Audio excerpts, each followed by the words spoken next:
Gran gusto de saludarlos en este nuevo programa de Corrientes de Pensamiento. Hoy tengo el gran gusto y honor de que esté con nosotros mi querido amigo, el ingeniero Manuel Solanet, presidente de la Academia de Ciencias Morales y Políticas y también director de la Fundación Libertad y Progreso. Un hombre que trabaja muchísimo, no voy a volver a repetir porque las veces que vine lo dije y todo el mundo lo sabe. Yo creo que el ingeniero Solanet, es quizás uno de los argentinos que más conoce el tema de gasto público, así que secretario de Hacienda. Bueno, a mí me ayudó muchísimo, así que doy fe de lo que estoy diciendo, cuando me tocó representar a mi provincia en el Senado Nacional, y siempre, cuando quiero aprender alguna cosa, la consulto al ingeniero Solanet. Querido Manuel, te agradezco muchísimo tu presencia hoy en Corriente de Pensamiento. Un momento especial, difícil, el tema de los WIT, el tema de los DAO, el tema de nuestra deuda, el tema de la opinión del juez Griesa. Te dejo a vos que te explayes con total tranquilidad en ese tema. Bueno, estamos viviendo días muy complejos porque existe la posibilidad, la alternativa, Dios quiera que esa no se dé, de que la Argentina caiga nuevamente en default. En el día de hoy el juez Griesa denegó otorgar una cautelar, o sea, una suspensión de la aplicación de la sentencia que hubiera permitido que se pueda negociar pagándole a los que se adhirieron al canje de la deuda. Esto no es así, sino que el juez pidió que se negocie, de manera que quedan unos días hasta el 30 de julio. 30 de julio. Para que esto suceda. Yo creo que tengo la esperanza de que la Argentina entre... 8 días, ¿no? 8 días. Que entre en razones y que el gobierno deje de plantear un discurso agresivo que es inútil para el caso y converja hacia una solución que nos permita evitar el default. Lo que vos decías recién fue corroborado por unas manifestaciones, creo que del juez, que hablaba de declaraciones incendiarias por ahí, ¿no? Así han sido, ha habido además solicitadas de ida y vuelta entre el gobierno argentino y los llamados holdouts o fondos buitres, según la versión más popular, que no han contribuido a nada. Yo creo que acá hay que mirar seriamente que no se corran riesgos. El riesgo mayor es el de la aplicación de la cláusula, discúlpame esto. No, por favor. El riesgo mayor es el de la aplicación de la cláusula de Rufo, que es la cláusula que dice que si el gobierno argentino ofrece a aquellos que no se adhirieron al canje en el 2005 o en el 2010 mejores condiciones, estas deben ser extendidas a todos los que se adhirieron. Es una cláusula que dice claramente que no se aplica si hay una sentencia que obliga al gobierno argentino. Existe un temor remoto de que se interprete de que no ha habido una obligación. Por ejemplo, si fuera el caso que el gobierno negociara con los holdouts una forma de pago. La única forma de que no haya interpretación posible es que se pague. Y yo creo que si no hay otro camino va a tener que seguirse este, porque el camino del default es mucho más costoso, muchísimo más costoso. Habría que buscar la forma de pagar de todas maneras, ¿no? Absolutamente, porque no se puede seguir un camino... Lo otro es gravísimo, ¿no? Es muy grave, ya lo vivimos, no solo lo vivimos en el año 2001-2002, sino que lo hemos vivido antes también en otras oportunidades y sabemos lo gravoso que es. Y vos te acordás que en aquel momento muchos se entusiasmaron, porque eso es lo que nos pasa a veces a los argentinos, ¿no?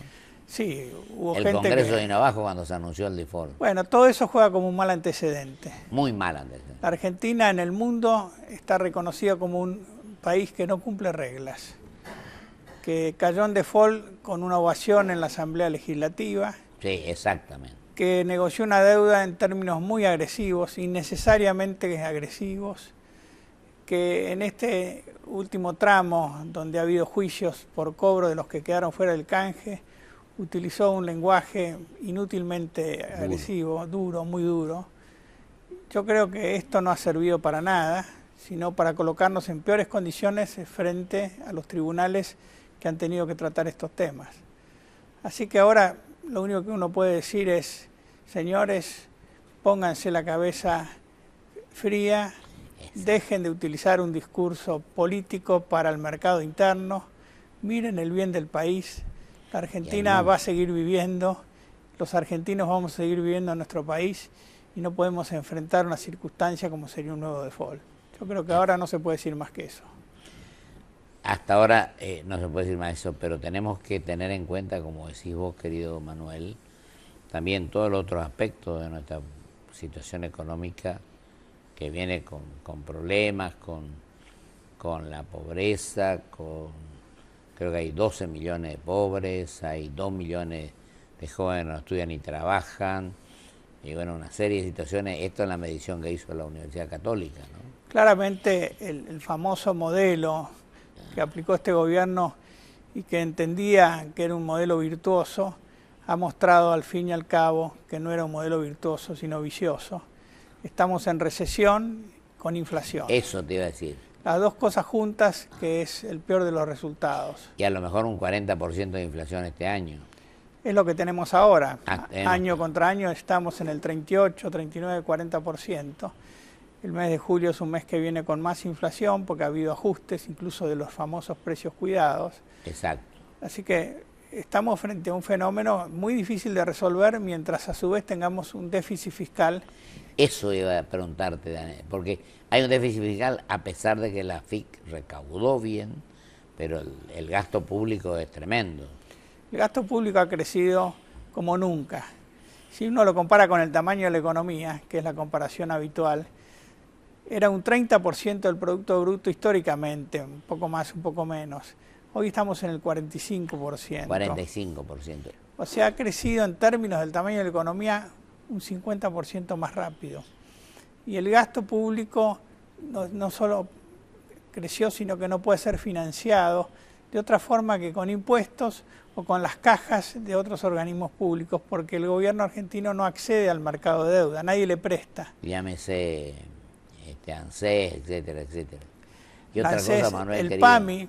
El PAMI. Cuando uno dice quién está financiando el déficit público, encuentra que es la ANSES, que es quien tiene que pagarle a los jubilados, el PAMI, que es la obra social de los jubilados, y el Banco Central, que emite y crea inflación, y eso es sacarle del bolsillo a todo el mundo. Yo tengo un gran respeto por don Juan Carlos Fabria, pero realmente solo tampoco no puede. Tenés que jugar en equipo para que la cosa ande bien. Y yo digo una cosa, Manuel, te iba a preguntar esto. El gasto público, que en definitiva también las provincias y los municipios hacen lo mismo, nombramientos, designaciones sin ningún sentido, y las que van a sufrir mucho las consecuencias son fundamentalmente aquellas provincias que están recibiendo, que recaudan solamente el 10% de sus gastos y tienen un 90% dependiente de la cooperación de la provincia del norte, sobre todo. Bueno, las provincias... Noreste, nordeste, no noroeste. todas han hecho buena, la mayor parte de las provincias también han hecho mala letra. Por eso digo, y municipios también. Y municipios también. El empleo público ha crecido más fuertemente en municipios, luego en provincias y recién luego después en la nación. En la nación. Si sumamos las tres jurisdicciones, los tres niveles de gobierno, hoy tenemos 3.200.000 empleos públicos contra 2.100.000 que había hace 10 años. Claro. Y vos no ves más enfermeras en los hospitales ni más policías en las calles. Al contrario. Ha sido un crecimiento de empleo burocrático, nombrado por razones políticas, clientelísticas, muy difícil de resolver porque el empleado público goza de estabilidad por la Constitución. De manera que va a haber que resolver este tema con mucho empeño, mucha cabeza, porque no es posible vivir con eso. Por otro lado, el gobierno argentino ha ido estableciendo nuevos planes sociales y subsidios, algunos muy necesarios, otros no tanto, se han dado también con un criterio clientelístico, lo vemos permanentemente. Se está subsidiando la energía y el transporte porque no han subido las tarifas, porque el gobierno no permitió que así fuera, en consonancia con la inflación y los costos. Y estos subsidios crecen a pesar de que el gobierno ha empezado a regularizar esta situación. Y además, un hecho importante, ha habido una moratoria previsional y se han jubilado sin haber hecho aportes alrededor de 3 millones de personas a las cuales hay que pagarles. Todo esto es lo que explica, más allá que también hay corrupción, Todo eso Sin duda. explica el crecimiento del gasto público en forma tan violenta. No hay posibilidad de financiar esto con impuestos. Esto es otra cosa que se tiene que saber. La presión impositiva en la Argentina es la más alta de la historia. Cuando en promedio estaba entre el 27 y el 29% del Producto Bruto Interno, hoy está en el 40%. El 40%. Y eso se nota. Los trabajadores protestan porque tienen que pagar impuestos a las ganancias. El campo dice que tiene una presión nominal del orden del 70% de sus ventas. Hay impuestos increíbles como los derechos de exportación. Hay impuestos parches, se paga el impuesto al cheque. La gente paga impuestos a las ganancias sin tener gran fortuna ni recursos. Se paga impuestos a los bienes personales por tener un departamento de un ambiente. De un ambiente. Es así. La presión tributaria se siente. Y además de la presión por los impuestos está el impuesto inflacionario. Bueno, eso te iba a decir, porque por la inflación, a pesar de que tengamos presión impositiva, tenemos déficit fiscal por eso. Bueno, tenemos déficit fiscal, lo financiamos con emisión y por eso tenemos inflación. Claro. Y el tema energético incluso provocó que la inflación... Bueno, al ajustar tarifas... Es claro. El tema energético no solo produce gasto público porque se subsidia la energía, sino que demanda divisas porque con la política que se corrió en estos años, cayó la producción de petróleo y la producción de gas y es necesario importarlo. Exacto, y pagar a muchos dólares. Este año se van a gastar entre 12 y 15 mil millones de dólares en eso. Es una barbaridad. Es tremendo. Es una barbaridad. Esto son cosas que uno los va diciendo y bueno, contradice tanto el discurso oficial que habla de años maravillosos que uno no puede creer. La propaganda oficial es un rubro del presupuesto inmenso. Y eso lo vemos no solo en la nación, sino también en las provincias. En las provincias. Es tremenda. ¿Has visto que muchos intendentes en el Mundial hacían avisos? Impresionante en el Mundial lo que habrán gastado algunos. ¿Qué se tiene que publicitar lo que hace una intendencia? Sumándole la imagen del intendente y el nombre del intendente, también del gobernador. Sí, yo me acuerdo que era un intendente que salía cada 3 segundos. Con lo que costaba un aviso en los partidos del Mundial. Exactamente. Yo creo que hay que preguntarle a los habitantes de esos municipios que son contribuyentes de impuestos municipales si están satisfechos con su intendente que está gastando la plata de esa manera. Exactamente. Querido Manuel, y una cosa que vos dominás y solemos hablar, esto también obedece a que a veces somos muy permisivos y aprobamos los presupuestos a libro cerrado, cosa que no ocurría. Antes se analizaba el presupuesto 1 mes, 2 meses, 3 meses, vos recordarás. No hay presupuesto hoy. No hay presupuesto. El gasto público del año pasado a ha crecido un 42%. Dejó de ser la ley de leyes, ¿no? Claro, el presupuesto no decía eso. Y el presupuesto es una autorización para gastar. Para gastar. El déficit fiscal ha crecido un 140%, porque los recursos fiscales han crecido mucho menos que el gasto. Esto no es lo que decía la ley de presupuesto. No. O sea, no se está aplicando. Hay algunas autorizaciones de gastar adicionales, hay situaciones de emergencia. Nada de eso convalida, a mi juicio, el desborde del gasto que estamos viviendo hoy. Querido Manuel, y otra cosa, yo hablaba el otro día con una gente que está preocupada, como estamos todos, pero hablábamos de la cantidad de varios candidatos que ya están, o precandidatos, porque tienen que pasar por las PASO, pero no hay un plan. ¿Vos no crees que primero el plan y después la candidatura? Yo creo que, dadas las circunstancias y la situación del país, el plan que puede tener cualquier candidato a la presidencia es un plan duro, muy severo, si es que es serio el que es el candidato. Y ese plan nadie va a querer exponerlo en una campaña electoral. Exacto. Yo creo que muchos candidatos están escuchando. Nuestra fundación ha elaborado un plan. A la fundación. Tiene un libro que ha publicado y se lo hemos mandado a muchos políticos. Seguramente no lo contradicen, lo ven. Pero nosotros, como no tenemos ningún prurito de hablar de lo políticamente incorrecto, podemos decir que hay que hacer cosas muy duras.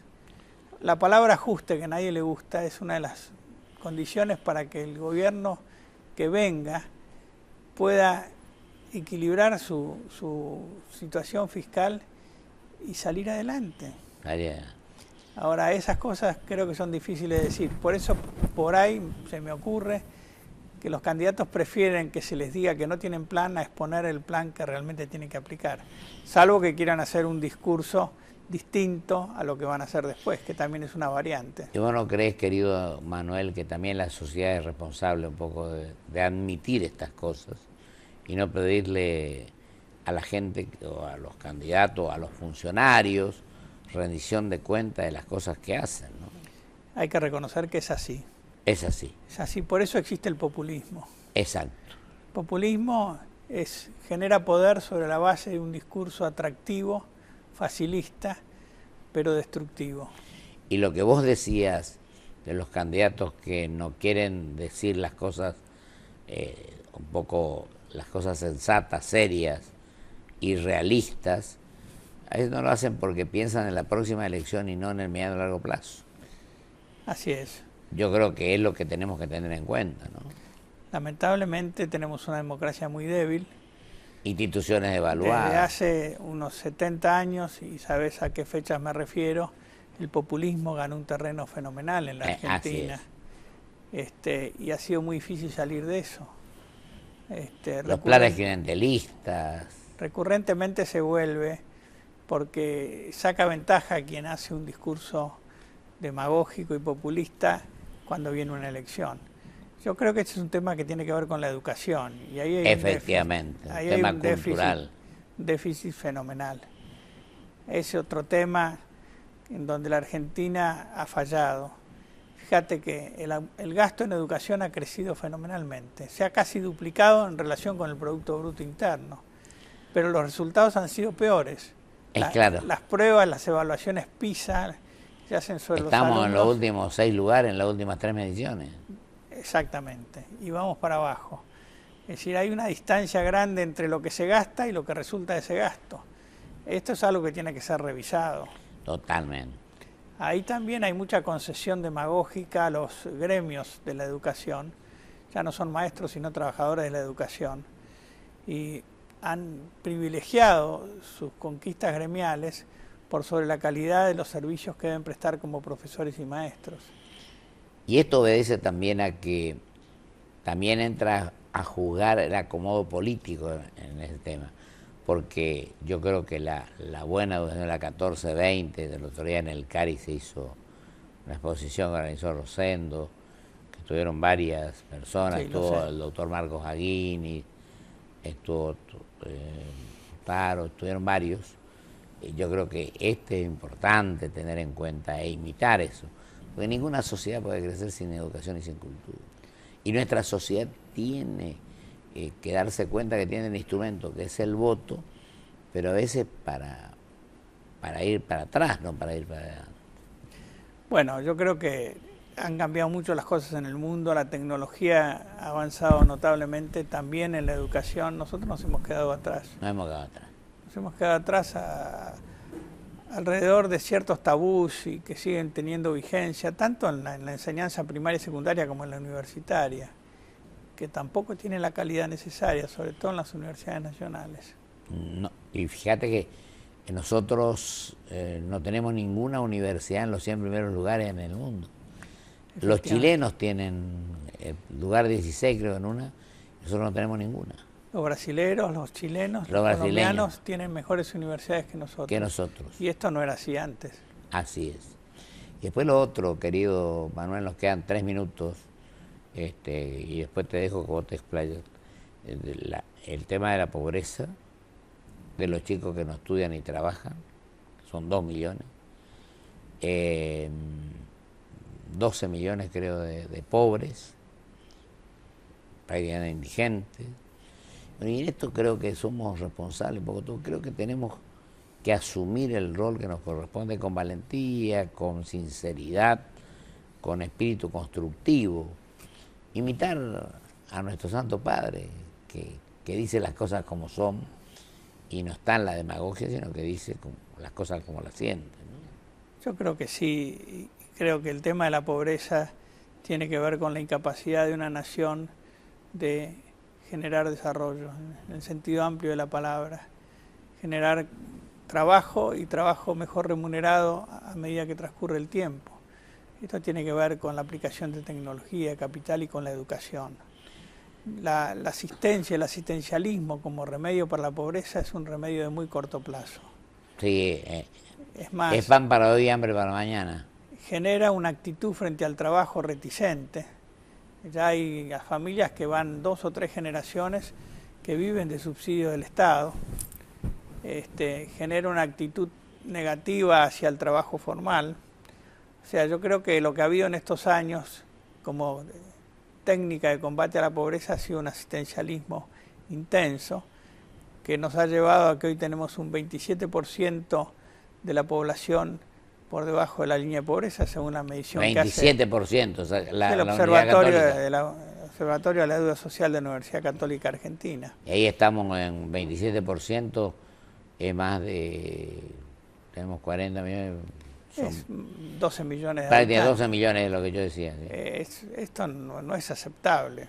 Yo creo que la pobreza debe curarse, pero debe curarse de otra forma. Como lo han hecho los países exitosos, incluso países como los nuestros. Chile ha tenido una reducción notable de la pobreza. Chile era un país con un alto coeficiente de pobreza hace 40, 50 años. Hoy es un país que tiene mucho menos pobreza que la Argentina. Y lamentablemente el ingreso medio por habitante de Chile ya está superándonos. A nosotros. Sí. Y incluso con la venida del otro día del presidente chino, te digo, sí, nos dimos cuenta que nosotros tenemos déficit con China, pero Brasil y Chile tienen superávit con relación a la balanza comercial. O sea que Chile es un país que tomó la estrategia de una economía abierta, competitiva. El derecho de importación, o sea, lo que hay que pagar para traer un bien a Chile es un derecho muy bajo. Y la continuidad de los gobiernos también, porque estuvo Piñera, ahora está Bachelet de vuelta. La continuidad de las políticas. Claro. Pasan los gobiernos y son gobiernos incluso de distintos signos y mantienen ciertas políticas fundamentales, entre ellas este criterio que te decía de apertura económica, de competir con el mundo y no tener miedo. Eso te iba a decir, política exterior también. Eso es fundamental. Y lo otro es que nosotros, viene un gobierno, cambia todo y empieza de nuevo, de cero. Entonces no avanzamos nunca. Lo primero que hace es buscar culpas en el gobierno anterior, ¿no? Son las cosas típicas de la Argentina populista. O es el enemigo exterior o es el enemigo anterior. Después la humildad, querido, de la dirigencia también, estimado Manuel. Porque acá decimos, no, la culpa no es mía, sino de Manuel. O vos podés decir, no es mía, sino de Pocho. Estamos en eso, echarle la culpa al otro. Y acá tenemos que asumir nuestras responsabilidades, nuestro rol y asumir nuestros errores, que no los queremos reconocer nunca. Y mirar para adelante. Mirar para adelante. En estos años hemos mirado para atrás, refiriéndome a la Argentina en general. Estamos discutiendo el pasado en lugar de pensar en el mediano y largo plazo. Es más, se ha creado poder sobre la base del pasado. Así es. Destapando odios que habían sido superados, exacerbándolos, encontrando enemigos, generando una historia que no es la historia que hemos vivido nosotros.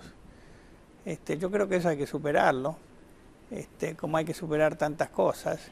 Y yo tengo la esperanza de que esto suceda, porque las crisis generan enseñanzas y reacciones. La cuestión es reaccionar para el sentido correcto. Te agradezco mucho, querido Manuel. Te agradezco muchísimo, se nos fue el tiempo y resultó corto el tiempo, pero tenemos que seguir hablando de todos estos temas. Con mucho gusto. No hablando, sino haciendo, ¿no? Así que te agradezco enormemente tu presencia hoy en Corrientes de Pensamiento. Vamos a un corte y volvemos con mis conclusiones.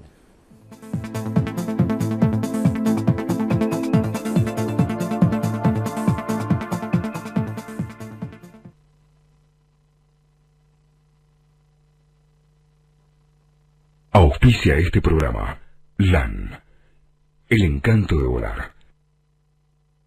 Grupo Petersen, desde 1920, construyendo el país. ¿Conoces el botón de alerta? Es la nueva aplicación gratuita de Provincia Seguros. Con solo pulsar un botón, envías al instante múltiples alertas de seguridad con la dirección exacta en la que te encontrás. Nos interesa tu seguridad. Buenos Aires, activa como nunca. Gobernación Daniel Scioli. Cumplimos 15 años y lo celebramos inaugurando la nueva Terminal B de Ezeiza, con una inversión de 570 millones de pesos. Aeropuertos Argentina 2000. Soñamos con vos. Banco Comafi. Si te va bien, nos va bien. Porque lo querés de verdad, lo cuidas mucho y tratás de que no le pase absolutamente nada.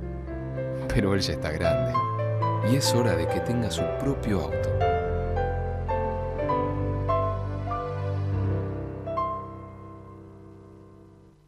En Toyota creamos nuestra nueva reserva ecológica en la planta de Zárate. Un compromiso ambiental con la naturaleza, un compromiso con vos. Toyota, líder mundial en movilidad sustentable. Crecer es brindar oportunidades. Crecer es motivar el desarrollo de la gente.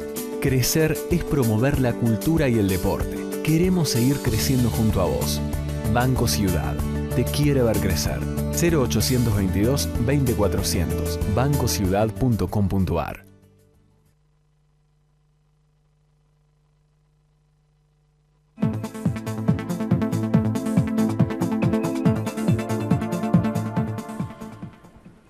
Clarísimo en sus expresiones el ingeniero Manuel Solanet. Y hay un tema, tengo un minuto solamente, que quiero dejar totalmente ratificado, diremos, de lo que él manifestó y que uno cree, por supuesto. Lo peor que nos puede pasar es volver a entrar en el default. Creo que esa es la obligación, el compromiso que tenemos entre todos, tratar de evitar que esto que es pernicioso, es un cáncer a nuestra situación social, económica, institucional como país, tenemos que evitarlo a toda costa y cumplir con nuestros compromisos. Pero más de eso, además de eso, diálogo, análisis, estudio, buscar la forma de proyectarnos hacia el mediano y largo plazo, subsanar nuestros errores, dejar la política barata, la política que lo único que sirve es para beneficiar a un amigo y a otro que comparta con nosotros.